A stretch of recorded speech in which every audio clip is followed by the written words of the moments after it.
type of diet.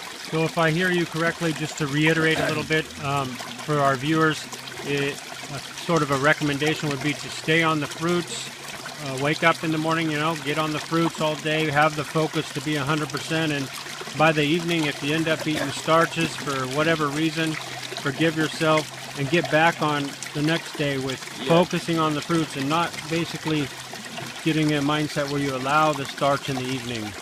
Is that sort of what you're... That's one way of doing it. The other way of doing it is I'm fairly avid type of reader. I like to look to different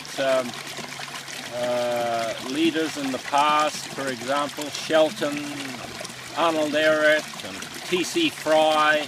These were all men that were great leaders, and we can learn from their mistakes and not have to go through the same mistakes as they did. You can even go back further to Pythagoras in the 4th and 5th centuries AD. He was the first real mathematician, thinker, but he advocated a fruit-based diet, raw. Sure, he used to have a little bit of bread and a little bit of cooked food, cooked veggies occasionally, but as he got older, he gradually switched more and more to minimalism. And you yourself practice minimalism in your activities, and yet part of your life you're not practicing minimalism. You're practicing wanting quite a lot of different range of different things. When you practice minimalism, you can practice minimalism in both your activities and in what you eat.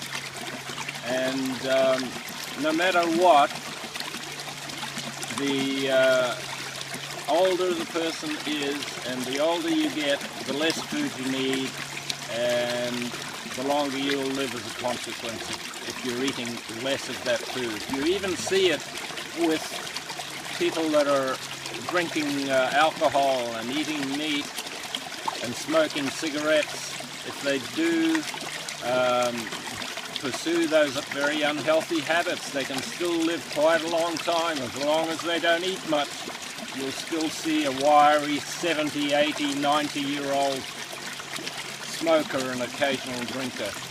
It's amazing what the body can put up with.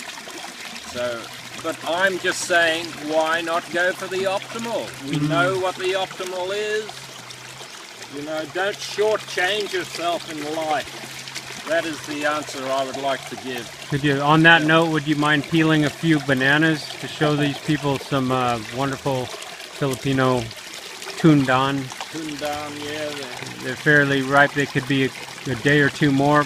They don't really get spotty, but they get soft and extra sweet. And Robert's enjoying a banana. I'll just mention he's putting together a wonderful Borneo Fruit Festival in April. So you can check out his website more, and he'll put the link below. And going to have all kinds of tropical fruits there, and still looking for the proper location in Borneo. But if you have any interest in that, please shoot him an email, and he'll have some other. He's also inviting anyone that wants to come speak there. Just contact him and share. It's being actually arranged through Raw Food Asia. A lawyer friend of mine heads up she founded Raw Food Asia, and she is liaising with the relevant ministries in Brunei. Brunei is the last really untouched area of jungle paradise in Borneo, and the orangutans and hornbills roam free without influences of roads and oil palm and logging. Oil palm plantations in neighbouring Malaysia have taken over so much of our pristine jungle there and cut it down. It's sad. I should mention also, even though the coconut strictly is not a fruit, it's a drupe. You're saying we do sacrifice this, which is trying to grow into a palm, and we're eating some of the food, but it's still a raw food. Man in his natural state will occasionally have Can you take a bite of that? The raw coconut, yes. It comes out, it's called the apple or historium.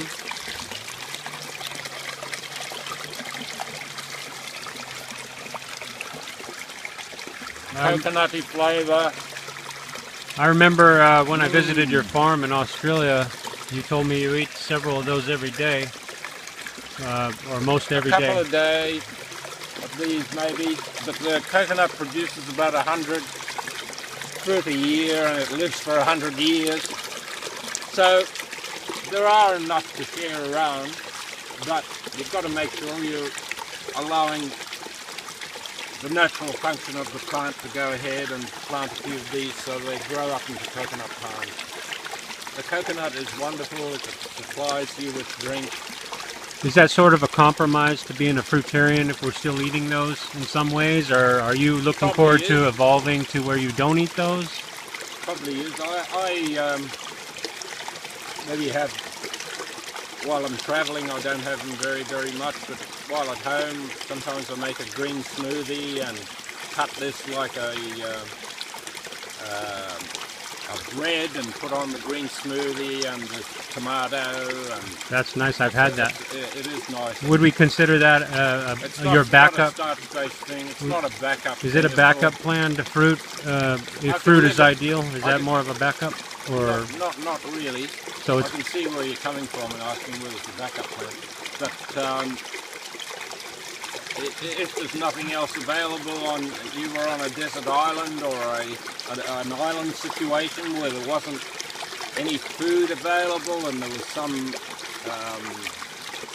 oysters growing on the rocks that washed up, and you had to survive, you'd eat those raw oysters, sure, why not? Yeah. I would do it, but I don't have to, and I realise that by doing that is compromising my body. But I don't have to do it, so why do it? And why compromise your body? Because it's not a natural food for our system. Like this, for example, would be a natural food. It's not really a compromise to the body. No. It's more a compromise to maybe ethics and morals of certain people. And hopefully all of us. Maybe think and give blessing to the fact that this food is providing you with some sustenance, even though you're taking away the life of the growing shoot of the next coconut palm by eating one of these every 2 or 3 days.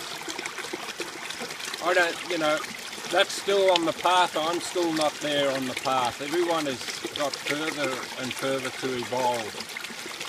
And to say that you've reached nirvana or reached the ultimate bliss is, yes, you're often brought down heavily, and you'll learn from your mistakes, because I think life is a learning experience, and no matter what you do, whether you want to choose to stay in a situation that is not allowing you to thrive totally, you're surviving, but you're not thriving, as Don Bennett says. Why not try and get to a situation where you do thrive instead of just surviving on foods which are lower than the optimal level than you should be eating, and thoughts that are created by eating those foods are not of a real uplifting nature. And if you can try and work towards that gradually on a daily basis, I think that's a wonderful thing. And if you can recognize that love for plants, love for other animals, other sentient beings, is what we should be trying to recreate, rather than thinking about, wow, putting up on Facebook this next mixture I made that might titillate the taste buds of some of the viewers out there. Well, yeah, well, that's okay for a little bit of holiday pastime, but it's not really what it's all about when you're talking about trying to understand why we're on the purpose of our life. Why should we be on the earth? Why are we going round this endless wheel? You know, yeah. I'm not a great philosopher or anything like that, but I do know that I do recognize that the body's actually only really a vehicle, and to become really obsessed with the body, even though I made those mistakes younger and being obsessed with looking good, and often you're not feeling good, even when you're looking pretty good. You can, yeah, you've got to feel good, and you've got to feel oneness with our creative being which designed us. And if we can acknowledge that on a daily basis by giving gratitude and giving thanks, I eternally give gratitude for the fact that I'm in this environment here talking to you, and that is attracting more of the same. I'm not particularly into looking for wealth or the next SUV and that sort of thing. This will do me. Thank you very much. Yeah, thanks Robert for your time. Enjoy your buat and your bananas.